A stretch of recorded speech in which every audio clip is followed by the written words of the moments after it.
তো বন্ধুরা, গরমে দেখো কচি কচি আম নিয়ে এসেছি আমি। গোটা আম এনে একটু ফালি করে নিয়েছি, কেমন। তো এখানে একটু নুন আর হলুদ। আমি এটা চাটনিও হবে না আর টকও হবে না, মাঝামাঝি।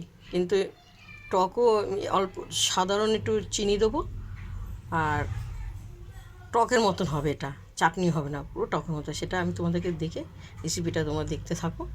একটু হালকাভাবে একটা আমি সিটি দেবো। এখন আমি কুকারে একটু ঢেলে দেওয়া হলো, কেমন। তোমরা দেখো, কুকারে ঢেলে একটা সিটি দেবো। সিটি দেওয়া হয়ে গেছে বন্ধুরা, দেখো আমার সিটি দেওয়া হয়ে গেছে। একটা দিয়েছি, বেশি দিলে পুরো ঘেটে যেত, কেমন। এরপর আমার তেল গরম হয়ে গেছে। তেলের মধ্যে দেখো আমি সর্ষে আর শুকনো লঙ্কা দেবো। তেলটা গরম হয়ে গেছে, আমি আস্তে করে ছেড়ে দেওয়া হলো। এই চিনি দেওয়া হলো। এটা মিষ্টিও হবে না, চাটনিও হবে না, আর টক হবে না, মাঝামাঝি। এটা করার কারণ, দুপুরবেলা ঘুম থেকে উঠে বসে বসে চামচে করে খাবো, মুখটা খুব ছাড়বে, ভালো লাগবে, খুব সুন্দর লাগবে। এটা যার জন্য করা, তোমরা এইভাবে করবে, কেমন। খুব সুন্দর লাগবে। টেস্টিংয়ের জন্য দেখো নারকেল কুচি দিয়ে দিলাম। নারকেল কুচিটা দেওয়াটা খুব ভালো লাগবে খেতে, কেমন। এটা দেওয়া হলো, ভালো লাগবে।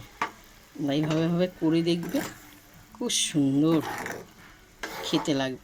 যারা জানে তাদের বলতেই হবে না, যারা জানে না, এটা ঘুম থেকে উঠবেন, উঠে মুখটা কুলকুচি করে একটা চামচে করে বাটি করে নিয়ে বসে বসে খাবেন। অপূর্ব অপূর্ব, ঘুমের নেশাটাও কাটবে, মুখখানাও খুব সুন্দর লাগবে, ছাড়বে মুখটা। প্রথম থেকে লাস্ট তোমাদেরকে দেখালাম।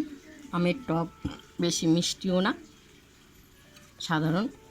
দেখো, আজকে দুপুরবেলা ঘুম থেকে উঠবো, বাটি নিয়ে, এই যে চামচটা নিয়ে খাবো। তোমরা চলে এসো, খুব সুন্দর লাগবে। ঘুম থেকে উঠে ঘুমের নেশাটাও কেটে যাবে, মুখখানাও খুব সুন্দর আরাম লাগবে। চলে এসো, গরমে সুস্থও থেকো। গরমে এটা খেয়েও তোমরা, টক জিনিসটা বেশি তোমরা খেয়েও, প্রত্যেকে খেয়ে, কচি কচি আমরা দিয়ে। হ্যাঁ, সুস্থ থাকো, ভালো থাকো। তোমরা দেখে আমাকে লাইক দিও, শেয়ার করো, বাংলাতে লেখো কেমন হয়েছে। অসাধারণ অসাধারণ হয়েছে।